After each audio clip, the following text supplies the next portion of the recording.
Sí, profesora, buenos días. Sí, perfecto, buenos días. Miren, bueno, les quiero hacer el recuento de las fechas porque, bueno, habíamos tenido como que un poquito de problema ahí. Si se percataron, bueno, ayer hice las modificaciones de las primeras tareas. Obviamente la primera pues ya quedó completamente entregada, que fue la de concepto y definición. Posteriormente tienen un resumen que es acerca, si mal no recuerdo, de la diferenciación entre proceso y juicio. ¿Sí? Ese como no tenía, ya pasó el tema, ya lo vimos, ya lo platicamos, pero como no teníamos la fecha bien, vi que algunos no habían entregado. Entonces lo que se hizo fue modificarles la fecha hasta el día de hoy a las 9:30, ya que lo único que van a hacer, como ya lo tienen, pues es cargarlo. Entonces creo que no hay ningún problema en eso. Pero obviamente les hice la modificación para aquellos que no la tenían. Eso en cuanto a la parte del resumen. Posteriormente tienen una parte que es acerca de los sistemas procesales, que también nosotros ya platicamos, ya vimos y demás. Tienen una lectura, de esa lectura van a realizar un ensayo. En este caso el ensayo, como comprendo que aunque ya lo vimos, probablemente no hayan hecho la lectura, van a tener de fecha el día viernes 15 de enero a las 8. O sea, quiere decir que tienen todavía días para la cuestión del día viernes. Esto se los digo para que lo revisen y no tengamos problema posteriormente con las fechas o algún tipo de cuestión. De ahí tienen ya su siguiente tarea, que sería ya la tarea normal para ir conforme en fechas. Tendríamos un mapa conceptual igual de una lectura de apoyo y esa obviamente va a tener que tener una participación en sesión, ¿sí? Esa va a ser para el día lunes 18 de enero, o sea, para nuestra siguiente clase. ¿Sale? Para que así vayamos y vayamos en forma y no tengamos ningún problema. Y la última, que es precisamente la de nuestro primer bloque, esa, aunque no tengan ustedes propiamente la modificación, van a tenerla que entregar para la cuestión de el día miércoles de la siguiente semana, ¿sale? Vamos a tener que ir modificando las fechas, ya con eso estaríamos cubriendo nuestra primera pestaña. Obviamente nuestra primera pestaña pues, es una de nuestras pestañas más cortas, entonces si se dieron cuenta en un par de semanas terminamos esa pestaña. Lo que les iba a comentar es que lo checaran para que obviamente no tengamos ningún problema al hacer nuestro concentrado de actividades. Eso por un lado. Y por otro lado, si obviamente llegase a existir un error por la modificación de fecha, porque en muchas de ellas no tienen fecha, las fechas las vamos a ir nosotros manejando conforme vayamos viendo los temas. Obviamente yo no les voy a pedir una actividad de un tema que no hemos visto, porque obviamente las lecturas se les van a complicar. Si se pueden ir percatando, nosotros vemos el tema, yo les dejo un material de refuerzo y una actividad de ese material de refuerzo para que el tema, por si algo quedó vago, si algo no quedó claro, si algo necesita repaso, con esos materiales de apoyo, pues queda más que claro. Entonces, así como vayamos viendo si es más o menos cómo van a ir las fechas, salvo que obviamente les dé alguna otra indicación. Entonces, ya con eso, para que tengamos todas las actividades de la primera pestaña, bueno, primera pestaña temática, las tengamos ya completamente cubiertas. Bueno. La clase pasada, nada más haciendo así a manera de recuento, estábamos hablando acerca precisamente de estas últimas actividades que van a tener. Estábamos hablando acerca de la acción penal, de esta funcionalidad que realiza el Ministerio Público cuando cuenta con los elementos de un delito y con los elementos de la probable participación del individuo. Decíamos que solamente así podía ejercitarla. Pero va a haber momentos en los que no obligatoriamente el Ministerio Público tenga que ejercitar acción, va a haber momentos en los que él decida no hacerlo. ¿En qué momentos hablamos, ponemos ejemplos acerca de la figura del sobreseimiento? Cuando se hable de causales de sobreseimiento, en automático no se podrá ejercer acción penal. Mencionábamos acerca de opciones como que el hecho no se había cometido, como que el hecho que sí se había cometido, pero no estaba constituido como un delito. Hablábamos también acerca de cuando los elementos que se tienen claramente nos muestran o le muestran al Ministerio Público la inocencia del imputado. Cuando el imputado sí cometió la conducta, sí es un delito, aparentemente sí es culpable, pero resulta que enuncia o invoca alguna excluyente de responsabilidad penal. Pusimos el ejemplo muy claro en este caso de la legítima defensa. O cuando su defecto, al agotarse la investigación, se da cuenta el Ministerio Público que como tal, con todos aquellos elementos que ha reunido, con todos aquellos elementos que se ha encargado de investigar, pues la realidad es que no puede llegar a la conclusión de poder acusar al individuo que en este caso puede o no puede tener detenido. Eso por un lado. Y por otro lado, hablando también del ejercicio de la acción penal, vimos acerca del ejercicio de la acción penal por parte de particulares. ¿Me podrían recordar cuál es esa y cómo opera?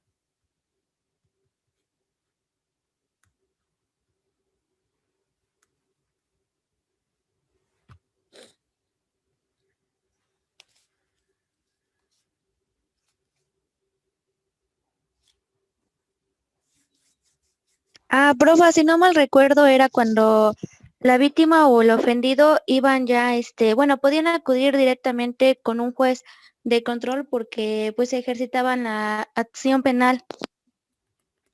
Efectivamente, pues es cuando directamente ya no tenían que recurrir al Ministerio Público, sino que de manera inmediata iban con el juez. Veíamos que tenía que cumplir cierto tipo de requisitos, obviamente la cuestión de que no fuera un delito considerado como grave, que la pena, si era una pena privativa de libertad, no excediera los 3 años, entre algún otro número de condiciones que tenía que reunir el particular si él quería ejercitar la acción penal por sí mismo. Bueno.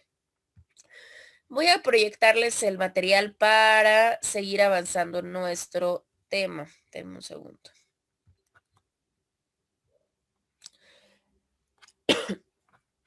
Ahí está, creo que ya aparece. Bueno, y ya lo último que estábamos cerrando propiamente nuestro tema que les comenté, obviamente ya lo veíamos en los últimos minutos y platicábamos que lo íbamos a retomar en esta sesión. Comenzamos ya con otro tema, que era hablar un poquito acerca de la propia naturaleza jurídica del proceso penal. Decíamos que todas nuestras ramas del derecho tienen una naturaleza jurídica. ¿Qué quiere decir una naturaleza jurídica? El por qué propiamente se estudian y el por qué propiamente se tiene la necesidad de tenerlo que enseñar y aprender, pues para poder llegar a en este caso, pues a un proceso penal eficiente, eficaz, satisfactorio, entre algunas otras características. Decíamos que como característica o como finalidad, más bien, como finalidad primordial que perseguía nuestro derecho, no solamente el derecho penal, sino obviamente el derecho procesal penal, era la cuestión del conflicto, o sea, la problemática. Pues claramente yo no tengo por qué tener un proceso penal si no tengo un conflicto o un problema, eso es completamente lógico. Y decíamos que este conflicto se ve materializado cuando hay una transgresión de esta normatividad o de este orden jurídico que ya existe propiamente en la sociedad. Obviamente en esta parte es donde se encarga de enfocarse la importancia de tener que ver al conflicto con un cierto tipo de visión. ¿Qué quiere decir? Pues obviamente como un conjunto de elementos que han propiciado una violación de la ley. Por supuesto, eso es el conflicto, una violación a la ley, ya que es necesario precisamente, por eso está el derecho procesal penal, no solamente para un juzgamiento, no solamente para una cuestión de sanción, sino para una cuestión de comprensión, de análisis propiamente del hecho que claramente podamos nosotros visualizar en un delito. También saber cuál es su naturaleza y cuáles pueden ser las posibles sentencias o estas posibles resoluciones. De hecho, platicábamos en nuestra clase pasada de la importancia que actualmente representa este análisis y esta comprensión del hecho. porque aunque por regla general la ley aplica a todos, ¿qué quiere decir? Que si tú matas, eres un homicida, al final de cuentas se ha tenido que hacer una dualidad y se han tenido que poner unas múltiples variantes de conducta en las cuales a través del análisis y la comprensión del hecho podamos ver que aunque sí exista la conducta, no todas las conductas son iguales. De hecho, tienen diferentes tipos de naturaleza, el qué, el cómo, el cuándo, el dónde, el por qué, y todo esto nos puede ayudar a llegar a diferentes tipos de resoluciones judiciales, y eso lo hemos visto más de una vez. De hecho, puse el ejemplo, la clase del día miércoles, perdón, la clase del día lunes, y decía, bueno, pues la realidad es que no es lo mismo un robo de famélico, por poner un ejemplo claro, de que una persona robe algo esencial y completamente básico para una subsistencia, a que yo vaya y me robe una botella de whisky. O sea, la realidad es que aunque es robo, aunque es la conducta es la misma, porque es apoderarse de un bien ajeno, conforme lo marca nuestro Código Penal del Estado de Puebla, al final de cuentas la realidad y la materialidad de las cosas es que es completamente diferente. Y con esta naturaleza, la sentencia o la resolución judicial pues va a ser completamente diferente. Nuestra sanción va a ser completamente diferente, que puede ir desde una cuestión de obtener o no ser necesariamente privado de mi libertad, así serlo, y de serlo, pues obviamente la temporalidad que yo tendré que compurgar. Entonces, la realidad es que va modificándose mucho esta parte. Esta cuestión del derecho procesal penal, pues claramente va de la mano completamente con el derecho penal. Y cuando yo comencé a hablarles, cuando comenzamos nuestro curso, yo les decía, cuando preguntaba qué era el derecho penal para ustedes, de acuerdo a lo que habían visto, la mayoría lo vinculamos con una cuestión de delitos y sanciones. La realidad es que sí, por supuesto que estudia de una manera muy profunda lo que es el delito y las sanciones. Sin embargo, también el derecho penal abarca la cuestión de las medidas de seguridad y en la actualidad, viendo que muchas de las cuestiones punibles no han sido efectivas, pues el derecho penal ya trata de auxiliarse de otras ramas de estudio para poder ver al derecho penal no solamente como una rama de estudio sancionadora, sino como una rama de estudio completamente preventiva, porque lo ideal sería prevenir las conductas delincuenciales a tener que resarcir los daños. Esto, bueno, es completamente lógico. De hecho, hasta en las ramas comunes o hasta en la vida común lo vemos. Más vale prevenir que lamentar, pues aplica exactamente de la misma manera. Entonces, obviamente el derecho penal, auxiliado propiamente de la psicología, de la criminología, es más, en la actualidad hasta de la propia medicina, pues trata de poder dar explicaciones acerca del porqué de la comisión del delito. Bueno, en este orden de ideas, continuamos con que la propia naturaleza del derecho procesal penal tiene que ver con la cuestión de su carácter positivo. ¿Por qué positivo? Cuando hablamos de carácter positivo, hablamos del derecho positivo. ¿Qué quiere decir? Pues obviamente que radica mucho o depende mucho de los derechos y de las obligaciones que se encuentran contenidas dentro de nuestra normatividad o dentro de nuestras leyes, ¿sí? El proceso en cualquiera y en cada una de sus etapas claramente sabemos que debe de cumplir con ciertos tipos de requisitos, ¿sí? De hecho, muchas de las etapas procesales, más allá de tener que cumplir con esta parte de demostrar la culpabilidad o la imputabilidad del sujeto, muchas tienen requisitos completamente diferentes, o sea, que tiene que ver con cuestión de su forma, con cuestión de su estudio, al final de cuentas reunir requisitos que la norma nos impone. Sin importar, obviamente, que estemos hablando de un sujeto posiblemente culpable o en su defecto de un sujeto completamente inocente. O sea, hay normas del proceso que no tienen que ver ni con la culpabilidad ni con la propia inocencia. Bueno. Hasta que ya vamos a comenzar a hablar de los sujetos procesales. Para hablar de los sujetos procesales, de hecho, les encargué que fueran ya teniendo a la mano su código nacional de procedimientos penales, si mal no recuerdo, ese fue el que les encargué, para que pudiéramos ir avanzando, porque la realidad es que esto, pues, hablar de derechos y obligaciones de las partes o de los sujetos procesales es complicado. Bueno, nosotros ya hemos platicado, de hecho no es la única, ya hemos platicado también de los sujetos procesales en otra materia. Decíamos que los sujetos procesales son todos aquellos individuos que intervienen dentro de un proceso. Pueden o no pueden tener interés jurídico, igual y no lo tienen, pero por cuestión del ejercicio de su función, pues tienen que ver precisamente con el proceso o se encuentran dentro del proceso. En el caso de la materia penal específicamente, así como aparece en su pantalla, tenemos quiénes son los sujetos procesales. Tenemos 8 primordiales dentro del proceso penal. Por un lado tenemos a la víctima u ofendido, por otro lado tenemos al asesor jurídico. Recordemos que se han abordado un poquito acerca de la reforma, si no lo vamos a comentar un poquito más adelante. El asesor jurídico surge como un nuevo apoyo, en este caso para la cuestión imputable, para que pueda tener una defensa más sólida. Entonces surge de esa manera. El asesor jurídico, el imputado, porque recordemos que hasta acá estamos hablando de un individuo que está siendo sujeto a investigación, entonces todavía no le podemos decir ni responsable, ni acusado, ni sentenciado, ni nada de nada, es imputado. También tenemos a la parte de la defensoría o el defensor también es un sujeto procesal. Al Ministerio Público, claramente uno de los ejes vertientes del proceso. La policía en todos sus ejercicios de funciones. El órgano jurisdiccional, obviamente estamos hablando de que el órgano jurisdiccional serían los jueces.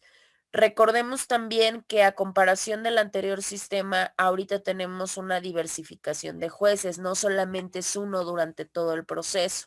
Aquí se habla de 3 diferentes funcionalidades de jueces que van interviniendo en cada una de las etapas del proceso y la autoridad de supervisión de medidas cautelares y de suspensión condicional del proceso. Acá tenemos figuras jurídicas muy específicas, porque si nos damos cuenta aquí hablamos específicamente de las medidas cautelares y hablamos también de figuras que llegan a intervenir dentro de este proceso cuando concurren cierto tipo de circunstancias. En el caso de la suspensión condicional, ayuda a que el individuo propiamente, en este caso el imputado, pueda tener una sanción menor cumplimentando y reuniendo cierto tipo de requisitos. Eh, am, no está contenido, la realidad es que no se encuentra contenida la suspensión condicional del proceso en su temario, porque eso forma parte de los mecanismos alternativos de solución de conflicto en materia penal o de las formas anticipadas del proceso. Entonces, si más adelante tenemos un poquito de tiempo, pues obviamente nos podemos regresar a estas. En el caso de las medidas cautelares y la suspensión condicional del proceso, son figuras que técnicamente pueden darse o no pueden darse dentro de un procedimiento. Por ello y para evitar conflictos de intereses o algún mecanismo de corrupción, se hace una autoridad diversa que se encargue de darle seguimiento a las medidas, tanto las cautelares como las medidas que se imponen dentro de la figura de suspensión condicional. Esto es bueno porque muchas de las veces anteriormente las medidas cautelares se ponían, o sea, sí se daban las medidas, pero sin embargo no se seguían. Y no había persona, o sea, tenías que regresar completamente con el juez para decir que las medidas no se estaban siguiendo. Y de aquí a que eras escuchado y de aquí a que se monitoreaba, se daba seguimiento, se supervisaba, la realidad es que por carga de trabajo era muy complicado. Ya con esta autoridad, pues claramente ya hay una facilidad de que por si por alguna razón que se interpuso por parte del juez, se está violentando algún tipo de cuestión, pues ya vamos completamente con esta autoridad. De hecho, la autoridad tiene la completa obligación de darle seguimiento. ¿Qué quiere decir? Que constantemente está supervisando que aquellas personas que salieron en libertad, pero que tienen algún tipo de medida cautelar, claramente puedan estar vigiladas por un cumplimiento de este tipo de medidas y que si hay algún incumplimiento de manera inmediata se tienen que reportar para poderle dar seguimiento. Bueno, ay, ok. Bueno, vamos a comenzar con la figura de la víctima u ofendido. Vamos a hablar un poquito acerca de qué pasa con la víctima u ofendido como sujeto procesal, porque pues eso obviamente es una de las, no de las más importantes en cuanto a orden jerárquico, sino claramente pues en la que se enfoca gran parte del sistema para poder resarcir propiamente los daños. Para nosotros hablar de qué es una víctima o qué definición podríamos darle nosotros a la parte de qué consideramos como víctima, obviamente víctima del delito, claramente. Cuando hablamos de la víctima del delito, estaríamos refiriéndonos a un sujeto, obviamente es un sujeto pasivo, y este sujeto pasivo es aquel que va a resentir de manera completamente directa, o sea, de manera directa, sobre su persona la afectación que produce el delito o la afectación que produce la conducta delictiva. Acá tenemos una diferenciación porque más de una vez hemos llegado a escuchar hablar de víctima u ofendido, y decimos, bueno, ¿es lo mismo o por qué tiene dos diferentes tipos de nombres? La realidad es que la víctima es diferente propiamente a lo que se considera ofendido. El ofendido propiamente puede ser una persona tanto física o moral y que son titulares al final de cuentas de un bien jurídico que ha sido lesionado o en su defecto que ha sido puesto en peligro por algún tipo de acción o omisión. Si nos damos cuenta, la parte o el criterio de ofendido es un poquito más amplia porque no solamente nos habla de personas físicas, sino ya nos habla de personas morales y nos habla que sean, con el simple hecho de que sean titulares del bien jurídico, basta, siempre y cuando, aunque no hayan sido lesionadas directamente en su persona, claramente una persona moral no puede ser lesionada en su persona porque es una ficción jurídica, pero aunque sean titulares del bien jurídico lesionado, en ese momento se les considera ya como ofendidos. Ya sea que sean lesionados o en su defecto se ponga en peligro por algún tipo de cuestión, sin importar de que se trate de alguna acción o de alguna omisión. Así radica o así se resiente propiamente la diferenciación entre una víctima y un ofendido, y así es como propiamente lo trabaja o lo trata nuestro sistema o nuestro proceso penal. Ahora, en esa cuestión tenemos varias cosas. A ver, déjenme bajar porque creo que se pasó una. Ah, sí. A ver, espérenme tantito. Ahí está. Ahora, tenemos cosas importantes porque muchas de las veces, desgraciadamente, porque así tenemos que decirlo, desgraciadamente muchas de las veces ya no hay víctima. Y no quiere decir que no haya víctima por la cuestión de que no sufre el delito. No, sí lo sufre, pero la realidad de esto es que pues es un tipo penal en el cual se lesiona un bien jurídico tutelado como lo es la vida. Entonces, ¿qué quiere decir? Que pues ya no hay víctima porque la víctima está muerta.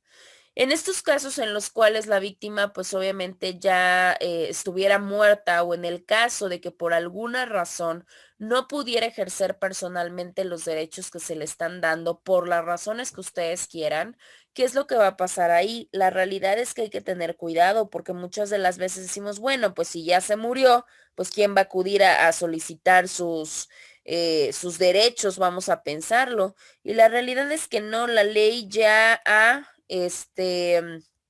contemplado ese tipo de cuestiones para evitar esas problemáticas. Y la ley nos ha autorizado a que si en algún momento estamos ante esta situación de que la víctima que ha sufrido algún tipo de delito esté muerta, pasaríamos a la cuestión de los ofendidos, porque al final de cuentas, aunque no haya recaído sobre su persona, pues claramente tuvo que haber resentido esta pérdida de alguna manera. Y en esa parte la ley nos maneja una parte de, digamos que de orden o de listado que nosotros podemos seguir para podernos orientar. Entonces, si tenemos esta problemática, el orden va a ser el siguiente para poder reclamar los derechos. En la primera figura tenemos la de el cónyuge.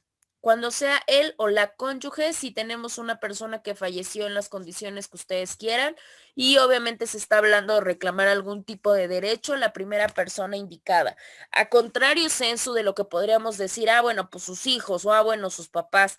No, la realidad es que el cónyuge es una de las personas más importantes. En segundo lugar, de acuerdo a como lo marca el código, tenemos a la concubina o al concubino. Si nos damos cuenta a comparación del derecho civil, y eso probablemente lo platiquemos más adelante en la siguiente materia, en el concubinato muchos de los derechos se han perdido. Obviamente solo se acreditan a través de una cuestión de tener un nexo matrimonial, ya como que el concubinato en cierto tipo de prestaciones se ha perdido. En el caso de la materia penal, no. Si se dan cuenta, bueno, pues el concubino única y exclusivamente está por debajo de lo que es el cónyuge. De ahí en fuera, prácticamente tienen la misma situación para poder reclamar derechos. Es más, no nos quedamos ahí en la parte del concubino, hasta el conviviente, si por alguna razón aún no hay esta parte civil que nos marca el concubinato con los 2 años ininterrumpidos de convivencia, etcétera, etcétera, etcétera, y solamente son convivientes, también los convivientes ingresan como ofendidos de alguna persona que pudiera sufrir algún delito que afecte la cuestión de la vida. En este caso, más bien que provoque la muerte. Posteriormente ya tenemos los parientes por consanguinidad, obviamente en línea recta, recuerden que son los primeros de acuerdo a lo que ya vieron en civil. En línea recta son los primeros, no importa si estamos hablando en ascendientes o descendientes, obviamente tendríamos la primera línea o el primer orden marcando los hijos y los padres, pero siguiendo hasta el cuarto grado, que podría ser los abuelos, los nietos, bisabuelos, bisnietos, etcétera. No hay una limitación de grado, eso es una de las cuestiones importantes, y también se puede hablar cuando tengamos algún tipo de parentesco por afinidad y parentesco civil. Claramente cuando vemos de algún parentesco por afinidad, bueno, a veces es un poquito más complicado demostrarlo y un parentesco civil, bueno, puede ser hasta la propia adopción. Recuerden que en el caso de la figura de la adopción se adquieren exactamente los mismos derechos como si se compartiera la consanguinidad, por lo menos así lo maneja nuestro Código Civil. Y ya de ahí, si no se encuentran, bueno, pues cualquier otro tipo de persona que tenga algún tipo de relación, por lo menos de carácter afectiva con la víctima. Todos ellos se les puede considerar como víctimas en el caso de que la persona, o en este caso la víctima, haya fallecido. Bueno, déjenme avanzar que esto no avanza. Ok, otra de las cuestiones de sus tareas, esa no la puse, pero es importante que la tengan ustedes, sobre todo localizada. De hecho, ni siquiera se las voy a cargar en actividad, nada más se las voy a dejar de tarea para que la podamos platicar la siguiente sesión. La tarea radica, de hecho, ya ni siquiera los voy a dejar que localicen y que anden hechos bolas en el código, sino que ya se los dejo directamente, es el artículo 109. Y el artículo 109 nos va a hablar precisamente de los derechos de las víctimas. Para que nosotros habláramos de los derechos de las víctimas, tendríamos que someternos a un análisis muy complejo y muy complicado, porque la situación de la víctima actual es muy complicada, obviamente desde la comisión del delito hasta obviamente la parte de procesos como lo son la revictimización, sobre todo ahorita que tenemos tanta problemática de delitos, obviamente de alto impacto.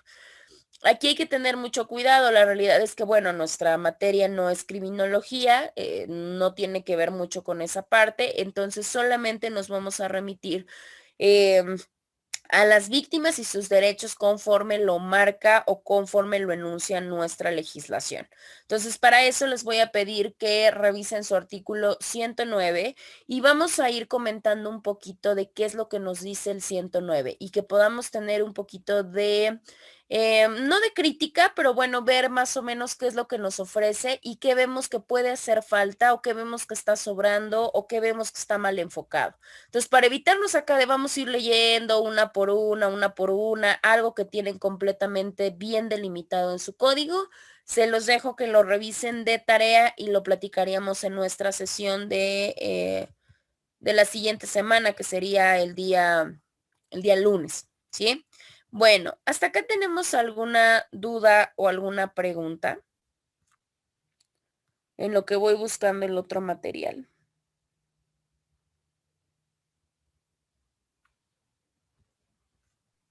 Por mi parte, no, profesora.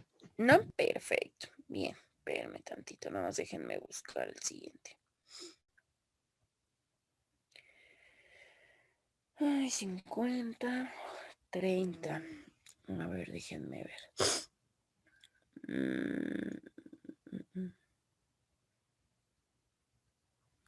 Ahí está. Ya les aparece. Ay, no es cierto. Ya, voy. Ahí está. Ese es el siguiente. El siguiente versa sobre, obviamente seguimos bajo el tema de los sujetos procesales. En el caso de los sujetos procesales, bueno, decimos que retomamos a la víctima porque para mí es importante, no porque el imputado no importe, pero pues bueno, tenemos una situación un poquito más delicada porque pues están los bienes jurídicos tutelados de la persona.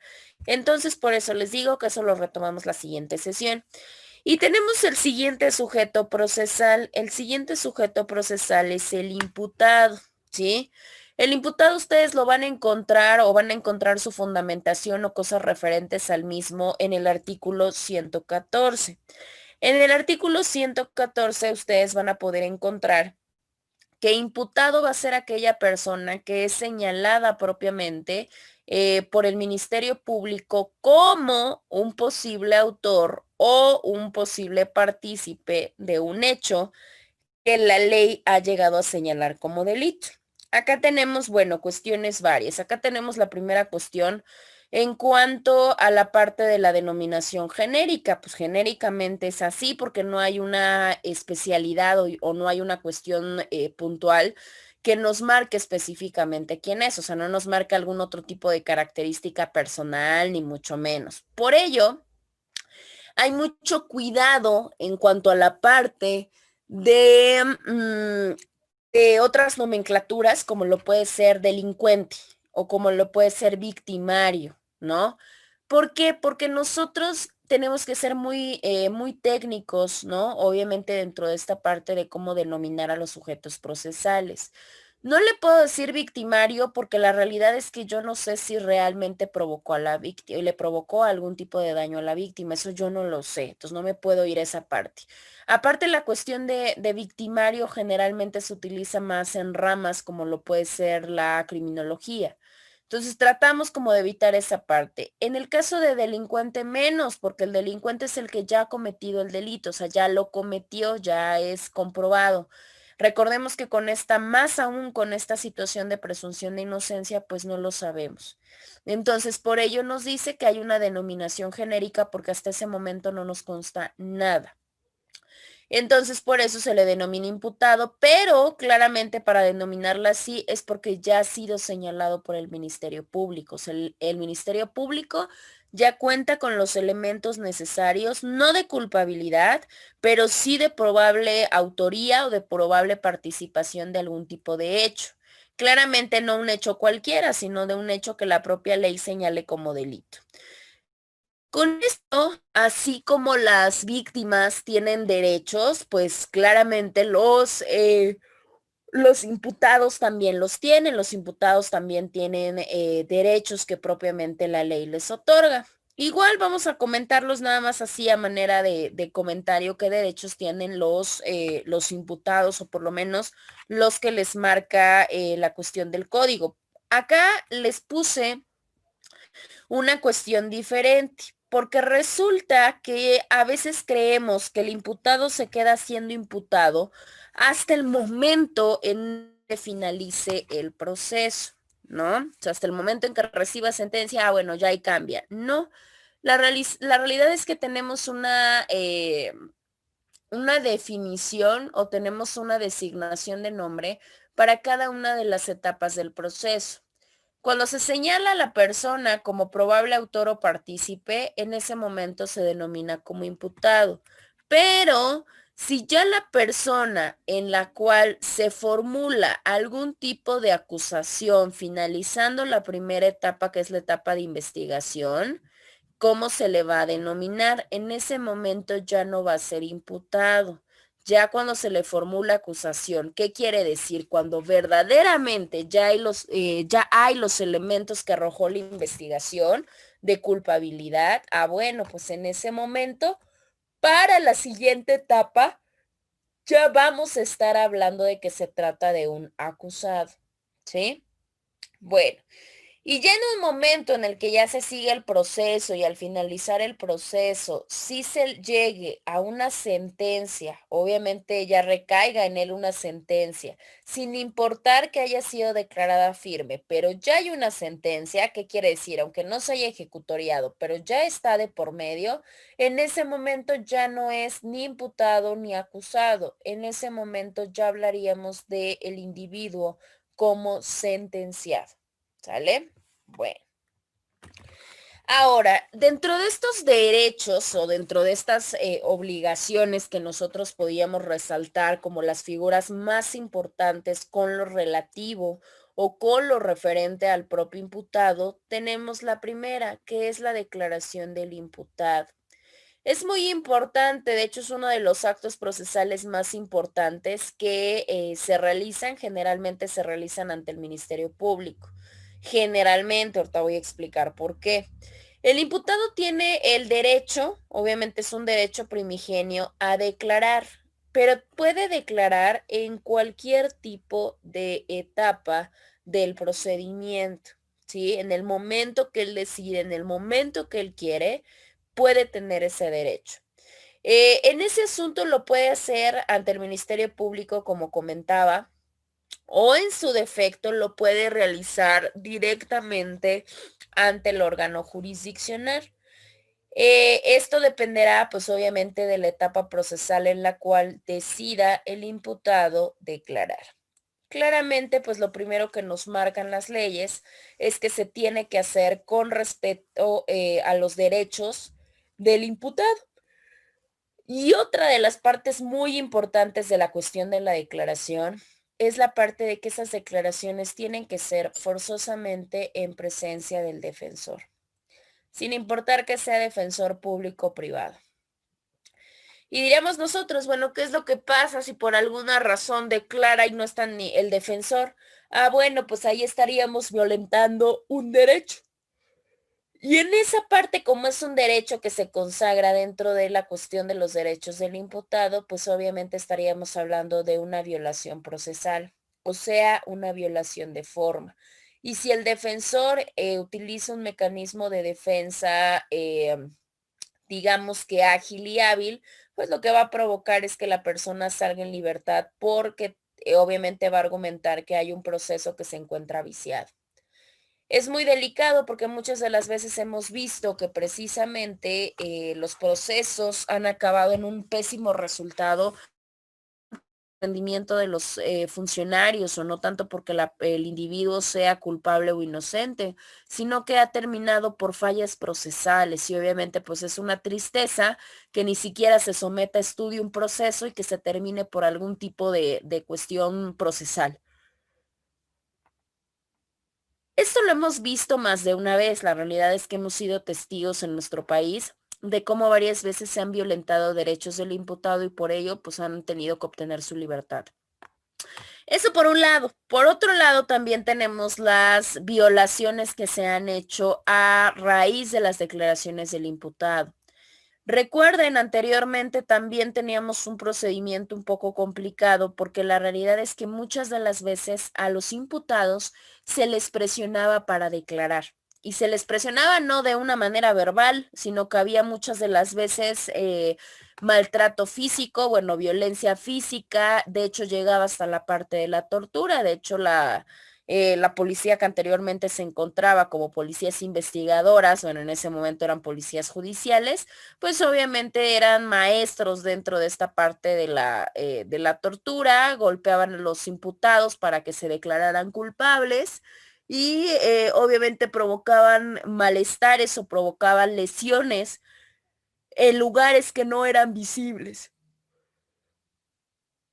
Es más, muchas de las veces, pues estas personas sufrían amenazas para que se declararan culpables y para que no declararan propiamente los maltratos, ni al defensor, ni a familiares, ni al juez, ni absolutamente a nadie.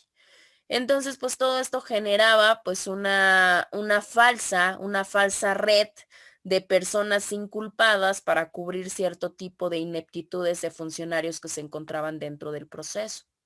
Esto acarreó, pues ya se imaginarán, cuando se destapó la situación, pues acarreó un sinfín de denuncias frente a derechos humanos se empezó a ejercer presión, etcétera, etcétera, etcétera, y bueno, se tuvieron que garantizar maneras a través de las cuales, pues obviamente se garantizara como un derecho la declaración del imputado, pero una declaración libre de presión.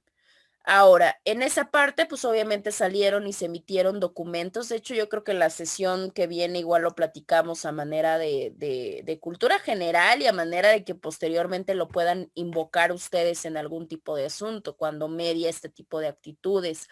De ahí sale obviamente la cuestión de los protocolos ya obedecidos y estandarizados, por lo menos en México, como lo fue el protocolo de Estocolmo, que precisamente se remite a la parte de tortura. Y obviamente, pues con eso, pues muchas de las veces, pues se ha alcanzado decir que las declaraciones no fueron declaraciones voluntarias, sino declaraciones forzosas que están violentando derechos humanos. Entonces, es bueno en cuanto a la parte de lo viciado que estaba el sistema. Es malo porque desgraciadamente, pues muchas de las veces han dejado atadas de manos a las autoridades con personas que pues claramente sí eran culpables. Entonces tiene sus pros y tiene sus contras y hay que tener mucho cuidado la manera en cómo lo invocamos y en cómo lo utilizamos.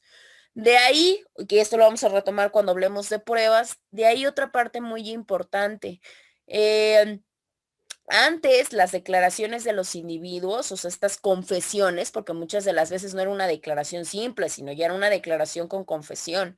Estas confesiones de los imputados ya servían como prueba plena de culpabilidad. O sea, yo sí lo maté. Ah, bueno, pues ya declaró, firmamos, adelante, sentenciado por homicidio. Así pasaba.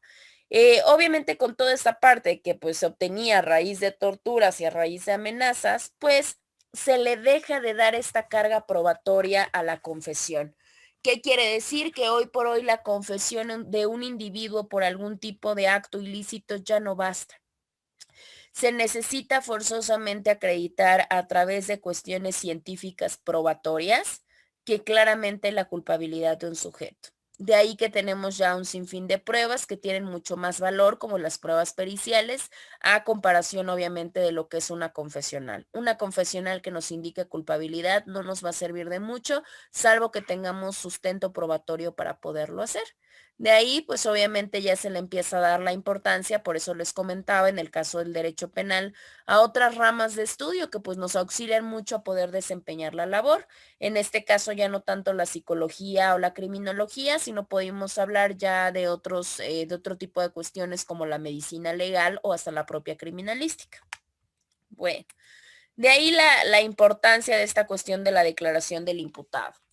En el caso del defensor, bueno, el defensor cabe mencionar que pues siempre ha sido una parte vital propiamente de lo que es una cuestión en derecho procesal penal.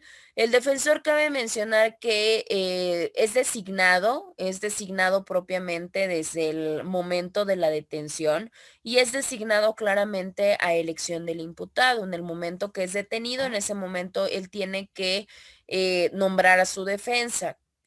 Cabe mencionar que hay diferentes tipos de requisitos para ello. La realidad es que no son muy amplios, por lo menos en esta materia. Debe de ser licenciado en Derecho, por supuesto, y debe de ser, o en su defecto, debe de ser abogado titulado que cuente con su cédula profesional. ¿Por qué nos dice licenciado o abogado? Dirían, bueno, y no es exactamente lo mismo. Pues la realidad es que recordemos que antes se salía como abogado, notario o actuario. Esa era la forma en cómo se emitían los títulos. De hecho, su servidora todavía alcancé. De hecho, creo que fuimos la última generación que alcanzaba por parte de la Benemérita esta cuestión de abogado, notario y actuario. Hasta a la fecha tengo entendido que ya se emiten los títulos, por lo menos en la máxima casa de estudios, ya se emiten como licenciados, o sea, ya salen como licenciatura en Derecho, porque pues básicamente eso es lo que estudiamos, ¿no?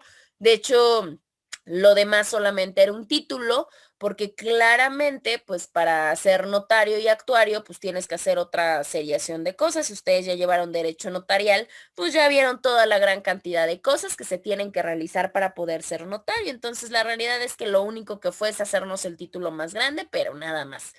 Entonces, por eso se habla de que puede ser licenciado en Derecho o puede ser abogado titulado, no importa. La única situación es que debe de contar con su cédula profesional. Recordemos que la cédula profesional no se emite por parte de las universidades, sino esta es emitida a través del servicio profesional que tiene que ver con la Secretaría de Educación Pública a nivel nacional. Y este registro, pues es un registro de toda la República donde se encuentran aquellos profesionistas registrados, donde sus títulos completamente pasaron los filtros, obviamente sobre todo los filtros que tienen que ver con la parte de ser originales, ¿no? Porque pues imagínense, muchas de las veces cuando ustedes quieran contratar algún tipo de profesionista, es más, no importa que les enseñe su cédula. Lo ideal es buscar en el banco, o sea, en el banco donde se encuentran todo el registro de profesionales, ahí buscar la cédula profesional, porque ante ellos es donde se hace toda la tramitación, ya hicieron la revisión del título, ya hicieron la revisión de la institución, la revisión de sus datos, todo. Porque ya vimos cuántas cédulas profesionales no andan rondando por ahí, que obviamente son cédulas falsas.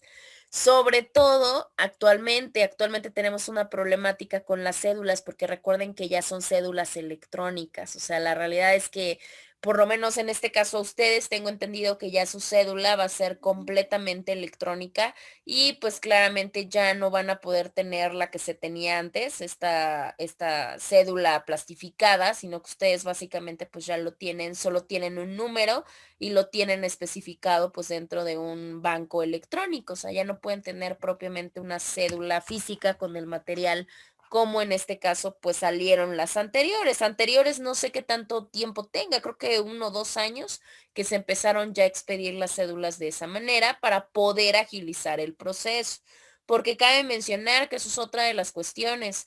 Muchas de las veces creemos que al terminar pues ya tenemos todo en forma y en orden. Pues no, la realidad es que muchas veces los trámites de títulos son complejos y luego las cédulas. Anteriormente pues los trámites de titulación y la cuestión de la cédula tardaban de año y medio más o menos. Actualmente tengo entendido que ya es mucho más sencillo por todos estos procesos electrónicos.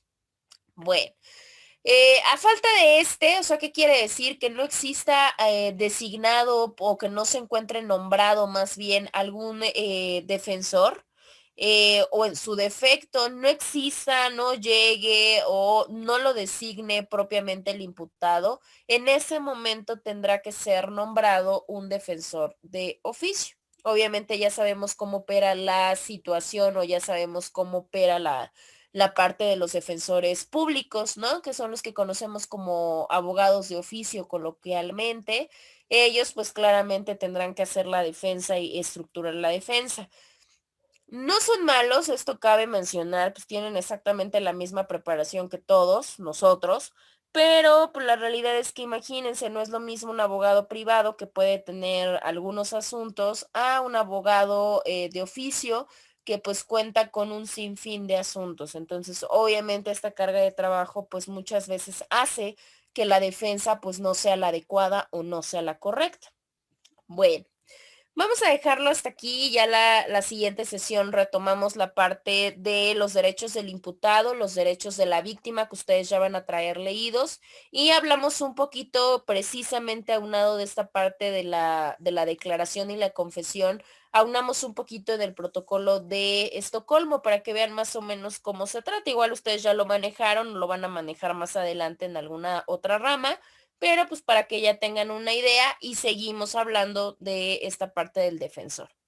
Déjenme buscar su lista para pasarles asistencia y se puedan retirar del aula. Espérenme tantito.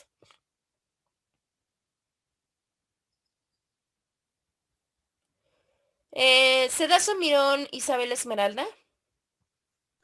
Presente. Hernández Varela Net. Presente. Perfecto. Jiménez Domínguez Eladio. Lozano Castro Jessica. Presente. Gracias. Martínez Murillo Vanessa. Nava Monroy Alex.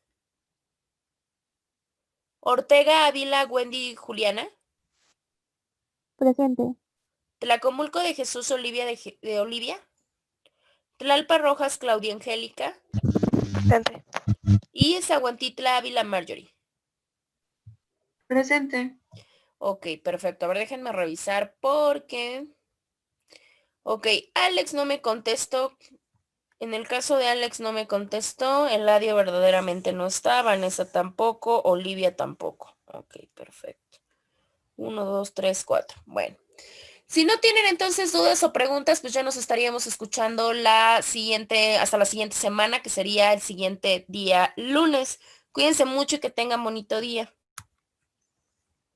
Profesora, Dígame. en mi caso de que me incorporé este día lunes, ¿Sí? quería saber si aún podía yo entregar los trabajos pasados. Ya hice revisión de los trabajos, tengo entendido, ya los hice por lo menos de los primeros 2. Obviamente los siguientes que vengan, esos todavía tienen apertura para el día de hoy, para el día viernes y obviamente para el día lunes. Entonces tienen ahí ya sus fechas para que puedan revisarlo. Ujú. Está bien. Perfecto, pues cuídense mucho, que tengan bonito día. Gracias, profe, igualmente. Gracias.